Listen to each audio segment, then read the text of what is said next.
There's a chart I saw recently that I can't get out of my head. A Harvard business professor and economist asked more than 5,000 Americans how they thought wealth was distributed in the United States. This is what they said they thought it was. Dividing the country into 5 rough groups of the top, bottom, and middle 3 20% groups, they asked people how they thought the wealth in this country was divided. Then he asked them what they thought was the ideal distribution. And 92%, that's at least 9 out of 10 of them, said it should be more like this. In other words, more equitable than they think it is. Now that fact is telling, admittedly, the notion that most Americans know that the system is already skewed unfairly. But what's most interesting to me is the reality compared to our perception. The ideal is as far removed from our perception of reality as the actual distribution is from what we think exists in this country. So ignore the ideal for a moment. Here's what we think it is again. And here is the actual distribution. Shockingly skewed. Not only do the bottom 20% and the next 20%, the bottom 40% of Americans barely have any of the wealth. I mean, it's hard to even see them on the chart. But the top 1% has more of the country's wealth than 9 out of 10 Americans believe the entire top 20% should have. Mind-blowing. But let's look at it another way, because I find this chart kind of difficult to wrap my head around. Instead, let's reduce the 311 million Americans to just a representative 100 people. Make it simple. Here they are: teachers, coaches, firefighters, construction workers, engineers, doctors, lawyers, some investment bankers, a CEO, maybe a celebrity or two. Now let's line them up according to their wealth. Poorest people on the left, wealthiest on the right, just a steady row of folks based on their net worth. We'll color code them like we did before based on which 20% quintile they fall into. Now let's reduce the total wealth of the United States, which was roughly $54 trillion in 2009, to this symbolic pile of cash. And let's distribute it among our 100 Americans. Well, here's socialism, all the wealth of the country distributed equally. We all know that won't work. We need to encourage people to work and work hard to achieve that good old American dream and keep our country moving forward. So, here's that ideal we asked everyone about. Something like this curve.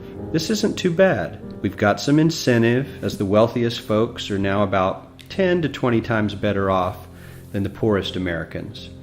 But hey, even the poor folks aren't actually poor, since the poverty line has stayed almost entirely off the chart. We have a super healthy middle class with a smooth transition into wealth. And yes, Republicans and Democrats alike chose this curve. 9 out of 10 people, 92%, said this was a nice, ideal distribution of America's wealth. But let's move on. This is what people think America's wealth distribution actually looks like.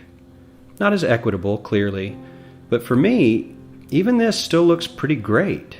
Yes, the poorest 20 to 30% are starting to suffer quite a lot compared to the ideal, and the middle class is certainly struggling more than they were, while the rich and wealthy are making roughly 100 times that of the poorest Americans, and about 10 times that of the still healthy middle class. Sadly, this isn't even close to the reality. Here is the actual distribution of wealth in America. The poorest Americans don't even register. They're down to pocket change, and the middle class is barely distinguishable from the poor. In fact, even the rich between the top 10 and 20 percentile are worse off. Only the top 10% are better off. And how much better off? So much better off that the top 2 to 5% are actually off the chart at this scale. And the top 1%, this guy, well, his stack of money stretches 10 times higher than we can show. Here's his stack of cash, restacked, all by itself. This is the top 1% we've been hearing so much about. So much green in his pockets that I have to give him a whole new column of his own, because he won't fit on my chart. 1% of America has 40% of all the nation's wealth. The bottom 80%, 8 out of every 10 people, or 80 out of these 100, only has 7% between them. And this has only gotten worse in the last 20 to 30 years. While the richest 1% take home almost a quarter of the national income today, in 1976 they took home only 9%, meaning their share of income has nearly tripled in the last 30 years. The top 1% own half the country's stocks, bonds, and mutual funds. The bottom 50% of Americans own only 0.5% of these investments, which means they aren't investing. They're just scraping by.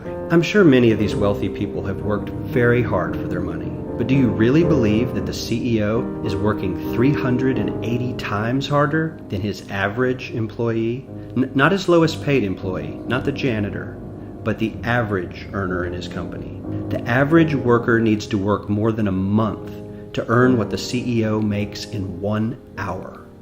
We certainly don't have to go all the way to socialism to find something that is fair for hardworking Americans. We don't even have to achieve what most of us consider might be ideal.